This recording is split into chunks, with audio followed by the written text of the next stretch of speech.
This is Plant-Based Briefing. Beyond Meat's rumored bankruptcy is the perfect example of food media bias by Jessica Scott-Reid at sentientmedia.org.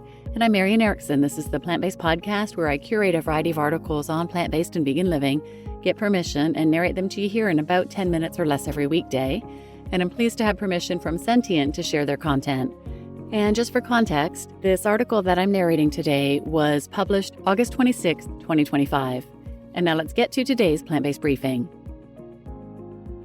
Beyond Meat's rumored bankruptcy is the perfect example of food media bias by Jessica Scott-Reid at sentientmedia.org. How rumors the brand was going bankrupt spread and what that says about the discourse.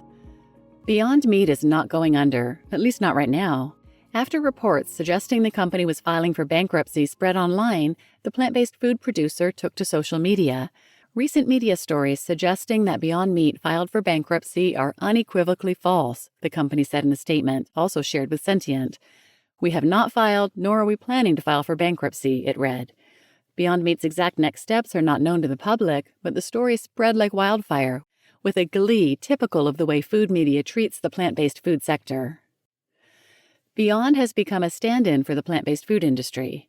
The rumored bankruptcy filing appears to have stemmed from an August 10th story published by the financial news website The Street with the provocative headline, "Beyond Meat Headed to Chapter 11 Bankruptcy."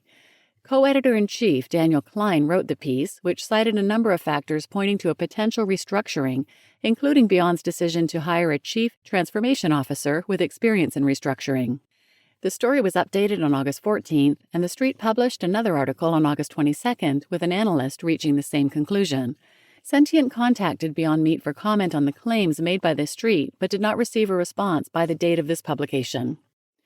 In an email to Sentient, The Street's Klein defended the story, writing in part that it did not include rumors as the article never stated the company was filing for bankruptcy.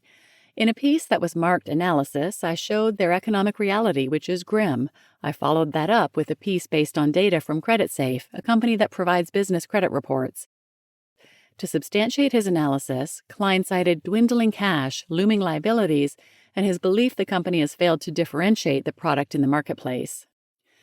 Screenshots of the disputed headline were shared widely on social media, including by Sean Baker, a popular carnivore diet influencer who has over 630,000 followers on Instagram.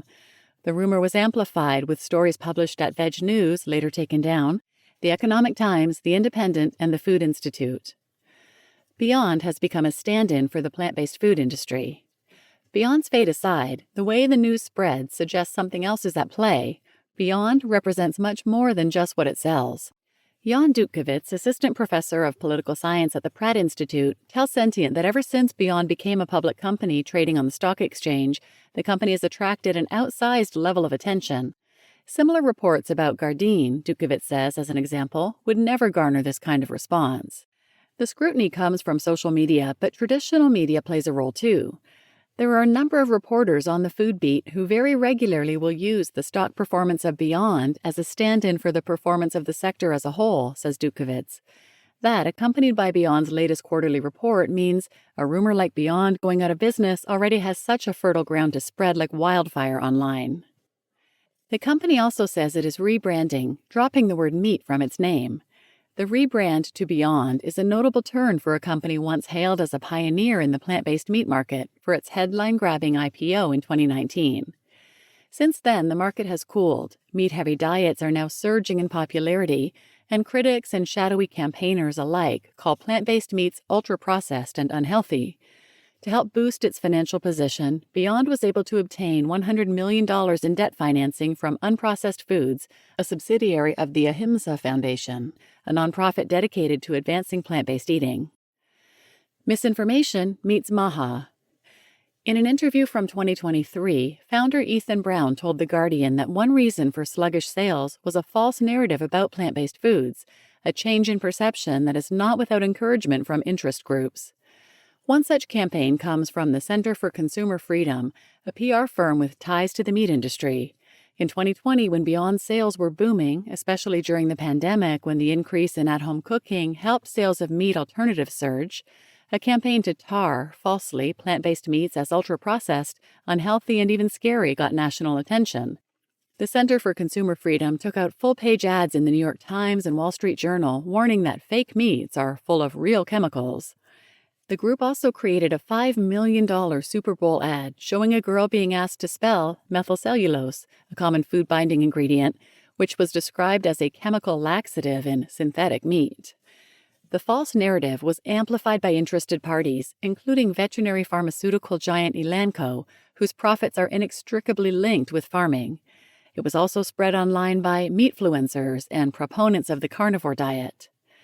Dudkovitz says these false narratives, many of them rooted in bad information about their lack of healthiness, their level of processing, have added to challenges the plant-based industry faces today.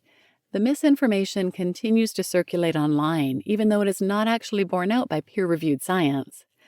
These narratives dovetail perfectly with the Make America Healthy Again movement. Many MAHA supporters follow a meat-heavy carnivore diet and prefer foods they perceive to be more natural. In other words, home-butchered meat, grass-fed beef, raw milk, and tallow are in, while cultivated meat, still known to much of the public as lab-grown meat, and plant-based meat are out. In a bid to distance itself from the ultra-processed critique, Beyond recently pledged changes to its products.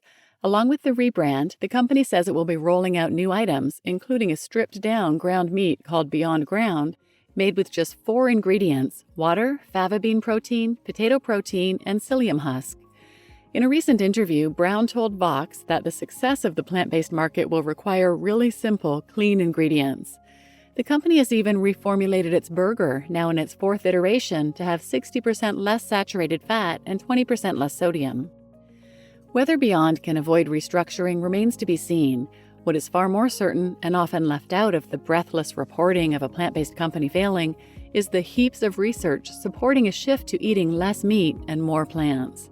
The fact remains that all peer-reviewed science shows that eating a primarily plant-based diet, even if it's processed, even if the delivery mechanism is plant-based meat alternatives, is better, says Dudkovitz. It's better for the environment and is part of a healthier, complete diet. You just listened to Beyond Meat's rumored bankruptcy is the perfect example of food media bias by Jessica Scott-Reid at sentientmedia.org.